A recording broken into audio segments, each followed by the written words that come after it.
Bapa yang kami kasihi, Bapa yang kami puja, Bapa yang kami sanjung dan kami agungkan. Bahasa kami tidak cukup untuk menyanjung Engkau. Bahasa kami tidak cukup untuk menguraikan kebesaran-Mu. Bahasa kami tidak cukup ya Tuhan untuk menceritakan keberadaan-Mu. Karena Engkau terlalu agung, mulia, dan ajaib adanya. Tetapi kami sungguh bersyukur kami boleh mengenal Allah yang seperti itu. Bahkan kami boleh merasakan kasih-Mu yang sungguh dahsyat. Terima kasih Bapa. Ini semua karena kasih karunia yang telah Kau berikan kepada kami. Untuk itu kami ucapkan terima kasih kepadamu. Saat ini kami akan sedikit melihat kebenaran firman-Mu Tuhan. Urapan-Mu turun atas firman-Mu, hamba-Mu dan seluruh umat-Mu. Agar kami boleh melihat rencana Tuhan yang agung bagi kehidupan kami dan bagi dunia ini. Syukurlah buat kasih setia-Mu. Dalam nama-Mu yang kudus kami berdoa. Haleluya. Amin. Amin. Silakan duduk Bapak Ibu yang dikasihi oleh Tuhan. Selamat berjumpa kembali. Baik Bapak Ibu yang ada dalam ruangan ini maupun yang sedang mengikuti ibadah secara online. Yakinlah hari ini kita akan diberkati oleh Dia. Kita akan dijamah olehnya.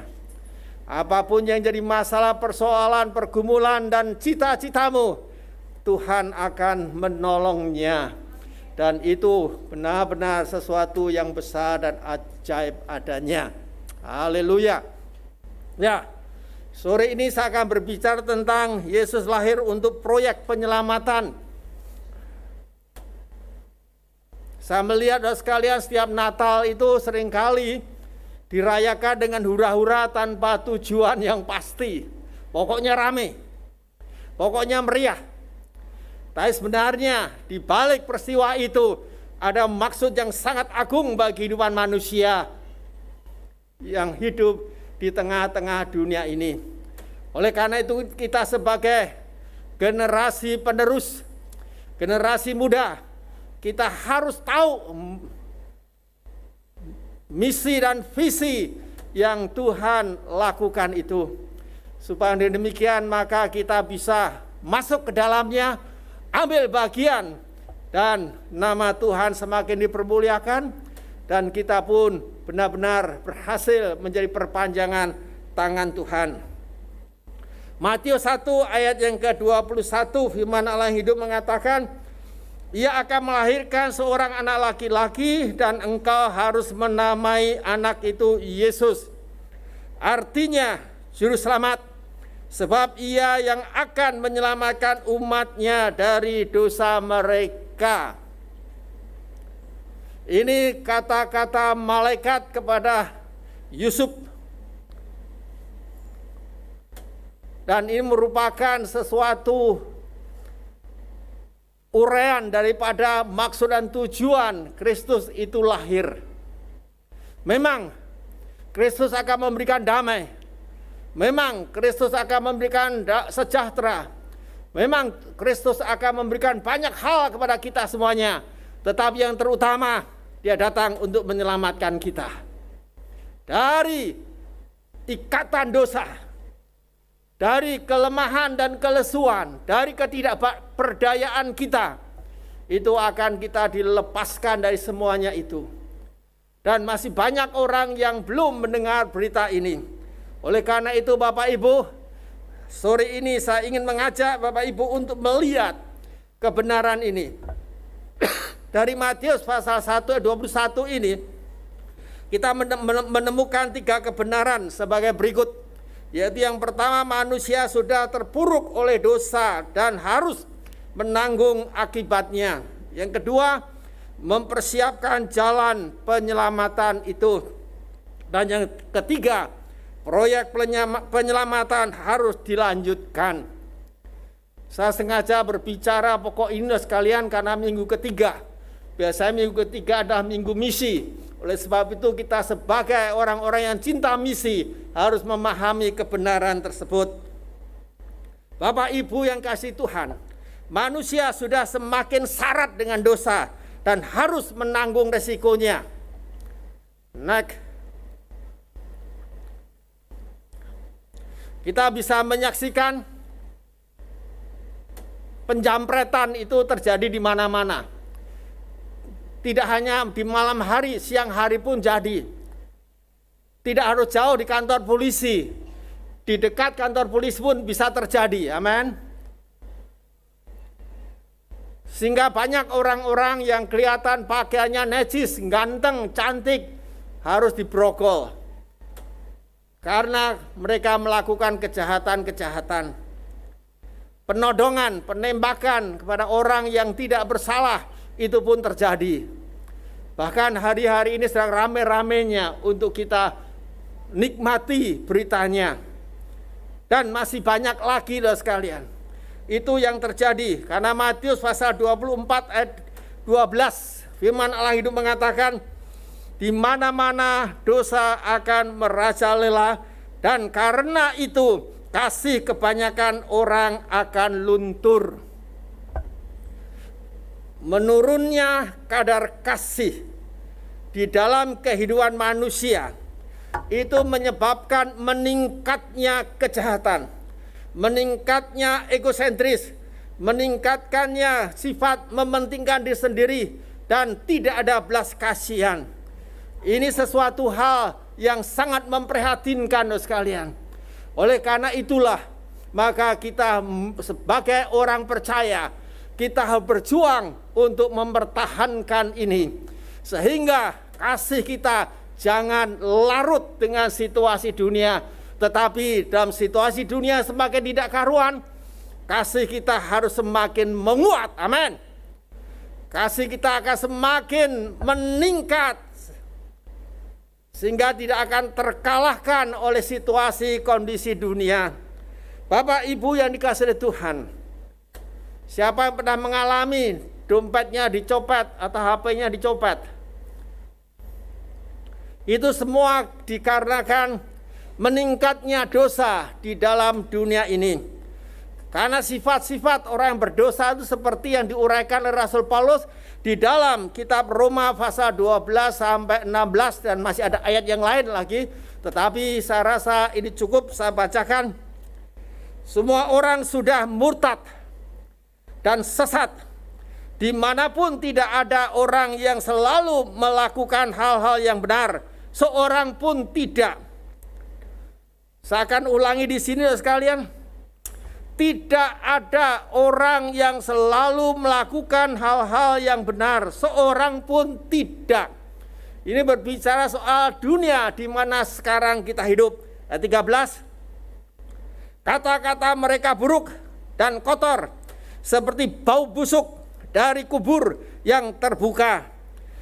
Saudara bisa membayangkan kubur yang terbuka itu baunya seperti apa. Dan itulah kata-kata yang kotor.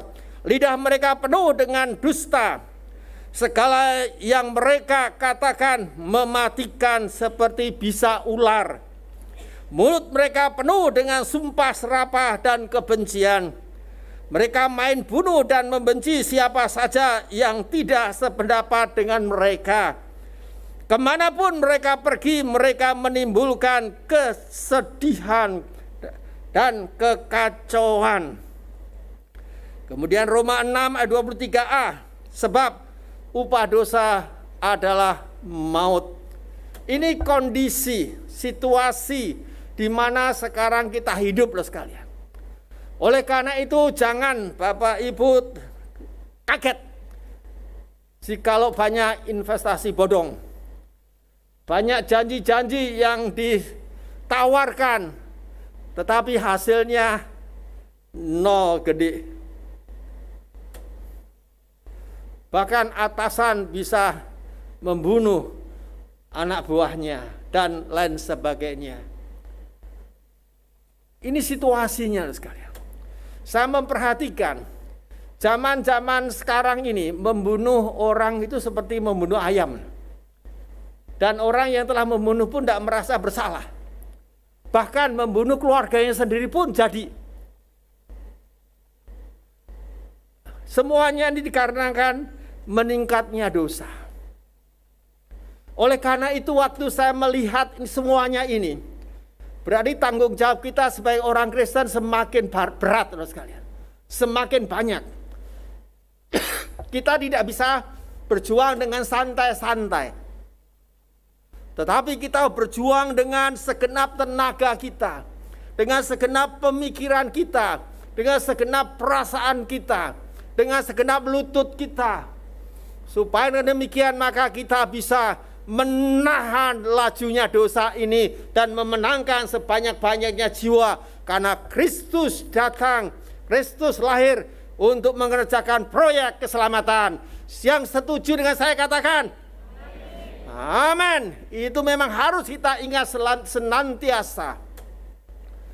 Oleh sebab itu jangan sampai apa yang sudah dikerjakan oleh Kristus itu akhirnya mubazir. Karena bukan Kristus tidak mampu. Karena orang Kristen tidak mau bergerak. Orang Kristen mementingkan diri sendiri. Orang Kristen tidak mau memikirkan mereka yang belum diselamatkan. Menyebut namanya dalam doa pun tidak.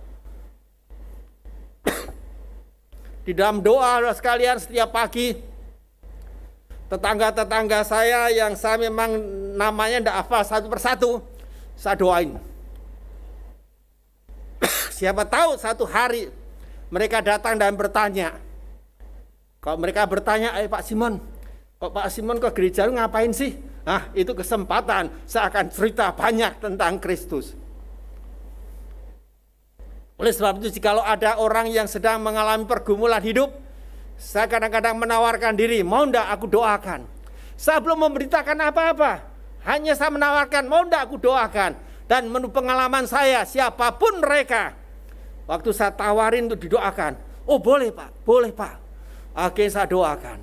Dan pada waktu Tuhan jamah, maka otomatis mereka akan mengatakan dalam hati mereka, wow, Tuhannya Pak Simon itu dahsyat dan luar biasa.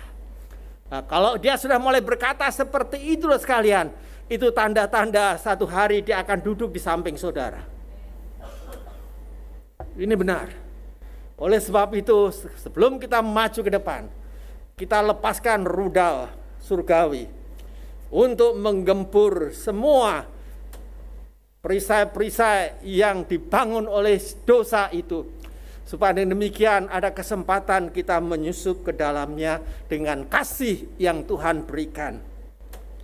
Bapak Ibu yang kasih Tuhan, tahu enggak? Hati Allah itu sangat pilu dengan kondisi manusia seperti ini.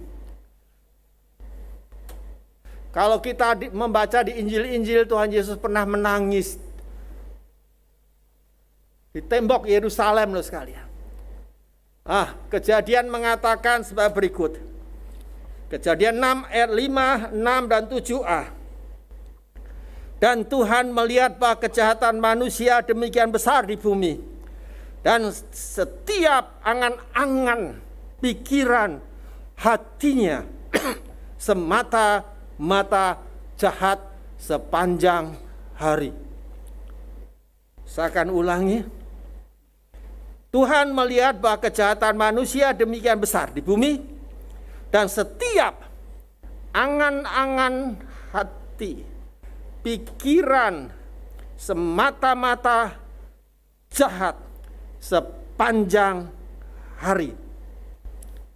Berarti tidak ada kesempatan untuk mereka itu berpikir yang baik.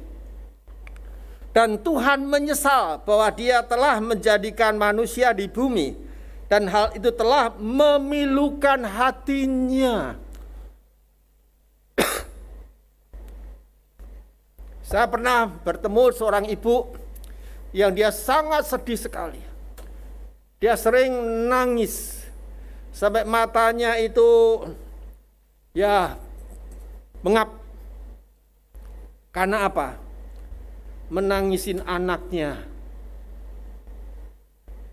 yang bergelimangan dengan dosa. Dan ibu itu mengatakan, aduh, aku menyesal melahirkan anak itu. Ternyata dia jadi anak yang tidak menjadi berkat bagi sesamanya, tetapi banyak menyusahkan hati orang tua dan menyusahkan tetangga dan lain sebagainya. Dan itulah hati Tuhan sekarang. Oleh karena itu ayat 7 mengatakan, lalu firman-Nya, semua manusia yang telah kuciptakan ini akan kumusnahkan dari permukaan bumi. Kalimat terakhir di dalam ayat 7 sekalian, itu merupakan klimaknya karena kejengkelan Tuhan. Karena Tuhan begitu pilu hatinya. Penyesalan yang begitu menumpuk. Karena sudah kirim nabi-nabi, tidak mau bertobat. Dah kirim hamba-hamba Tuhan, tetap tidak mau bertobat. Dah kirim ini, kirim itu, mengadakan mujizat ini, mujizat itu, tetap tidak mau sadar. Dan itu membuat hati Tuhan sangat pilu. Oleh karena itu Bapak Ibu, pada waktu kita menyampaikan Injil kepada teman kenalan kita, tidak langsung diterima, jangan putus asa. Karena yang mengalami seperti itu bukan kita saja, Tuhan pun mengalaminya. Bahkan kalau kita membaca Alkitab, banyak nabi-nabi Tuhan yang dibunuh oleh mereka. Tetapi karena kasih Tuhan yang begitu dahsyat, maka dia tidak pernah putus asa. Sampai hari ini dia berusaha untuk menyelamatkan jiwa-jiwa yang terhilang. Mengapa? Karena Tuhan tahu semuanya terjadi seperti itu bukan karena manusianya, karena dosa yang menguasai kehidupannya, karena dosa yang mencengkram hati mereka, sehingga mereka tidak bisa melihat kebenaran itu dengan jelas. Oleh karena itu kita perlu menolong mereka, kita perlu berjuang, kita perlu mendoakan mereka, bila perlu kita berpuasa untuk mereka, supaya mereka benar-benar terbuka. Oleh karena itulah Bapak Ibu, karena hati Tuhan yang begitu rindu untuk memulihkan umatnya, maka ia mempersiapkan jalan keselamatan itu. Dia mempersiapkan jalan keselamatan. Di dalam Ulangan pasal 18 ayat ke-15 katakan begini, sesungguhnya Tuhan Allahmu akan membangkitkan bagimu seorang nabi seperti aku dari antara bangsamu, orang yang harus kamu dengar dan taati. Ini perkataan Musa dan merupakan satu nubuatan. Karena pada waktu itu Musa mengalami masalah dengan bangsa Israel yang tegar tengkuk, yang suka melawan, suka melakukan kemauannya sendiri. Berapa kali membuat Musa pusing karenanya. Maka pada waktu itu dengan urapan Roh Tuhan, maka Musa mengatakan seperti ayat ini. Karena itu merupakan gambaran bukan hanya orang Israel, tetapi manusia pada umumnya itu sami mawon, setali tiga uang, sama saja. Oleh karena itulah, kalau kita sedang mengalami kesulitan pada waktu kita membagikan berita sukacita ini, jangan putus asa. Jangan menyerah. Memang kita sedang berjuang, amin. Satu kali belum bisa, dua kali. Dua kali belum bisa, tiga kali. Tiga kali belum bisa, empat kali. Empat kali belum bisa, lima kali. Lima kali belum bisa, teruskan sampai bisa. Yang setuju katakan? Iya. Itu harus kita lakukan. Saya mendoakan dan menginjilin ayah saya supaya dia menerima Kristus sebagai Tuhan dan Juru Selamat, membutuhkan waktu 18 tahun sekalian. 18 tahun itu saya injili, saya doakan, saya injili, saya doakan, masih belum mau. Sehingga satu hari dia ditabrak sepeda motor, masuk rumah sakit, dan disitulah dia baru mau menerima Kristus. Untung ditabrak motor. Kalau tidak mungkin belum mau menerima Kristus sebagai Tuhan dan Juru Selamat. Tetapi tidak semuanya harus ditabrak motor. Ada waktunya Tuhan bisa menolong dengan cara bermacam-macam yang berbeda-beda. Yang penting jangan berhenti, jangan putus asa. jangan menyerah. Ayo, karena Kristus sudah merintis proyek penyelamatan ini. Supaya dengan demikian maka nama Tuhan dipermuliakan.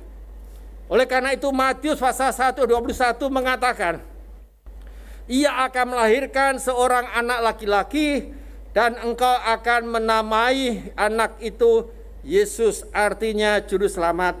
Sebab ia akan menyelamatkan umatnya dari dosa mereka. Jadi kelahiran Kristus merupakan bagian dari persiapan rencana penyelamatan yang dirancang oleh Allah. Saya melihat ini semuanya, saya terkagum-kagum dengan Tuhan. Tuhan itu bekerja tidak tanggung-tanggung sekalian. Kalau kita mulai mempelajari tentang nubuatan dari kitab Kejadian pasal yang ketiga sampai kelahiran Kristus, itu berapa banyak nubuatan mengenai kedatangan Tuhan. Dan semuanya itu dilakukan dengan satu maksud dan tujuan, menyelamatkan jiwa-jiwa. Itu makan waktu bertahun-tahun sekalian. Bertahun-tahun. Dan semuanya digenapi dengan dahsyat. Oleh karena itu marilah, kalau Allah begitu serius untuk menolong manusia, maka kita juga harus serius menolong teman-teman kita. Amin. Iya. Mari kita akan melaksanakan itu. Yohanes 3:16 mengatakan, karena Allah sangat mengasihi isi dunia ini, sehingga diberikannya anaknya yang tunggal, supaya setiap orang yang percaya kepadanya tidak akan binasa, melainkan beroleh hidup yang kekal. Oleh sebab itu hari ini kita memperingati kelahiran Sang Kristus. Itu merupakan kado Allah kepada dunia. Kado yang istimewa, yaitu jaminan untuk memiliki hidup yang kekal, penuh kesukaan dan jauh daripada penderitaan. Oleh karena itu, untuk mensukseskan rencana penyelamatan yang Tuhan sudah atur itu, maka Tuhan melatih murid-muridnya. Yesus melatih ke-12 muridnya untuk kelangsungan rencana penyelamatan itu. Bapak Ibu yang dikasihi Tuhan, di gereja kita ada pelajaran pendalaman Alkitab yang dikasih nama pembinaan warga jemaat.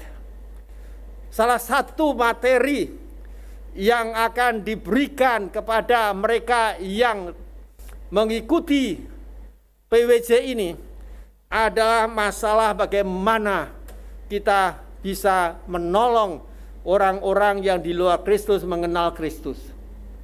Kita memang diperlengkapi supaya kita menjadi perpanjangan tangan Tuhan. Sebab jikalau seluruh jemaat itu sadar akan tugas bahwa mereka itu merupakan perpanjangan tangan Tuhan, maka untuk memenangkan jiwa itu hasilnya akan jauh lebih banyak. Jikalau saya, Ibu Ilse, Pak Jemi, Lexi, Pak Jemi Melangkai, semua deacon yang keluar. Karena jangkauannya tidak akan sebanyak dengan seluruh jemaat yang ada di sini. Kalau seluruh jemaat di sini bergerak dan mulai bergerak dan bergerak, katakan saja satu memenangkan satu. Tahun depan kehadiran 600 orang.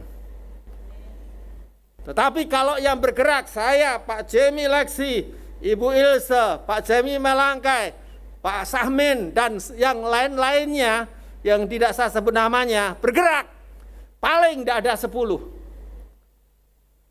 Amin. Oleh sebab itu mari kita bergerak bersama-sama. Amin. Karena Kristus lahir untuk mengerjakan proyek penyelamatan. Jangan ada di antara saudara yang mengatakan, tapi aku tidak bisa masuk daftar ke PWJ dan sekalian. Maka saudara keluar dari situ akan menjadi orang-orang yang ahli. Bapak Ibu yang dikasihi Tuhan, Di samping Tuhan mempersiapkan mereka menjadi orang-orang yang terampil di dalam menyeberangkan berita keselamatan, Tuhan juga mengirimkan Roh Kudus. Roh Kudus dikirim menjadi teman yang selalu mendampingi pelaksanaan program penyelamatan. Dalam Yohanes 16 ayat 12 dan 13 dikatakan, masih banyak lagi yang ingin ku beritahukan kepada kalian, tetapi kalian tidak dapat memahaminya sekarang. Apabila Roh Kudus, yaitu kebenaran, datang, Ia akan membimbing kalian kepada segala kebenaran, sebab Ia tidak mengemukakan pikiran-pikirannya sendiri, melainkan yang menyampaikan kepada kalian apa yang telah didengarnya. Ia akan memberitahukan kalian tentang masa depan yang akan datang. Roh Tuhan ini bekerja dengan dahsyat sekalian. Satu hari istri saya dari kota Semarang mau menuju ke Jakarta sekalian. Waktu itu ada undangan untuk pelayanan di Jakarta, sedang kami masih ada di kota Salatiga. Materi sudah dipersiapkan tetapi belum sempurna. Kemudian naiklah kereta api dari Semarang menuju kota Jakarta. Dia pikir nanti di kereta itulah perjalanannya cukup panjang, Semarang Jakarta, yang memakan waktu kira-kira 8 jam. Dia akan menyempurnakan materi yang ada. Sementara dia membuka catatan, Roh Tuhan berbicara. Tutup itu. Lihat sampingmu. Lihat sampingmu. Istri saya melirik ke sampingnya. Ada seorang wanita yang sedang menutup matanya dengan sapu tangan. Dia pikir, dia sedang nangis. Dia sedang bergumul dengan dirinya sendiri. Udah biarin aja. Dia buka lagi catatannya. Tetapi Roh Tuhan mengatakan, tutup. Bicara sama dia. Akhirnya berbicaralah.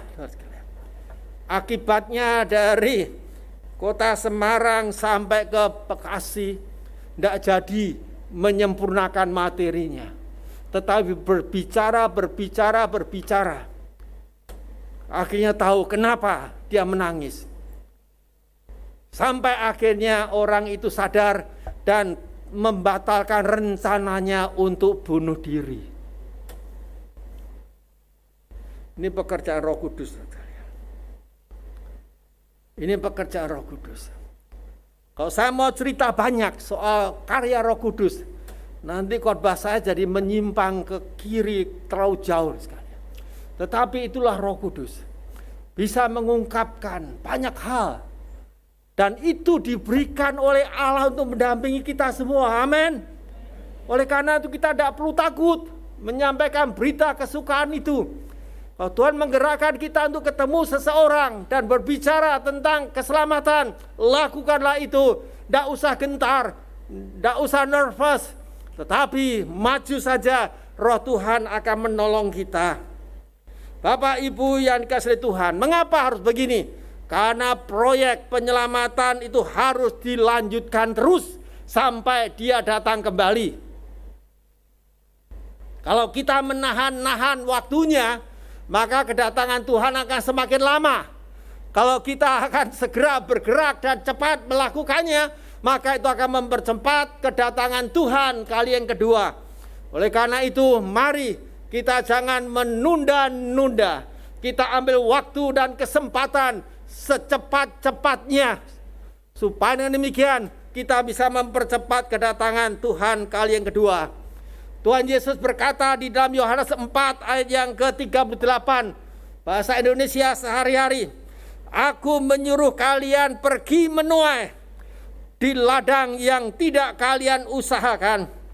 Orang lain sudah bekerja di sana, dan kalian menerima keuntungan dari pekerjaan mereka. Kita tinggal diminta menuai sekalian. menuai jiwa-jiwa itu. Oleh karena itu pada waktu kita melihat ada kesempatan, ada orang mengatakan, tolong doakan ya, aku sedang mengalami begini begitu. Jangan tunda-tunda sekalian. Doakan. Doakan hari itu juga.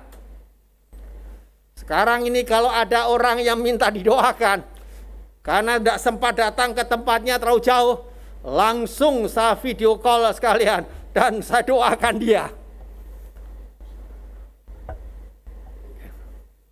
Ada satu pemudi dan sekalian bekerja di kantor pos di daerah Indonesia Timur sana, tepatnya di Ambon. Pemudi ini seorang anak Tuhan yang begitu mencintai Tuhan. Sehingga pada waktu jam istirahat dia cepat-cepat makan, kemudian dia ambil waktu, dia buka hantasnya, kemudian dia ambil Alkitab. Perjanjian Baru, dia baca. Dan itu dilakukan tidak sekali dua kali. Itu selalu begitu. Sampai teman-temannya itu semua tahu apa yang dilakukannya. Satu hari ada seorang temannya, wanita datang sama dia. Tanya, apa sih yang kau baca itu? Wah, pemudi senang sekali. Oh, you mau tahu? Oke, ayo duduk sini, duduk sini. Aku akan kasih tahu apa yang ku baca. Sementara mau duduk, bel berbunyi, jam istirahat sudah selesai. Karena dia seorang anak Tuhan yang begitu disiplinnya, dia langsung mengatakan, wah, tidak bisa. Besok saja, aku akan ceritakan semua. Tetapi pemudi mengatakan, kenapa mesti besok? Sekarang aja, tidak bisa, sudah bel. Kenapa mesti besok? Dan akhirnya tidak jadi disampaikan sekalian. Besok paginya pada waktu dia datang ke kantor, dia melihat suasana kantor itu berbeda dengan biasanya. Kemudian dia cari tahu, ada apa ini? Teman-teman mengatakan, loh kamu belum tahu ya? Kalau si A itu kemarin pulang dari kantor, mengalami kecelakaan, dan dia meninggal. Pada waktu dia mendengar orang yang mau bertanya itu meninggal, langsung terngianglah di telinganya. Kenapa mesti besok? Kenapa mesti besok? Langsung dia lari dan sekalian masuk dan menangis di situ. Tetapi nasi telah menjadi bubur. Dia boleh menangis, tetapi kesempatan itu hilang. Jangan kita mengalami hal yang seperti itu.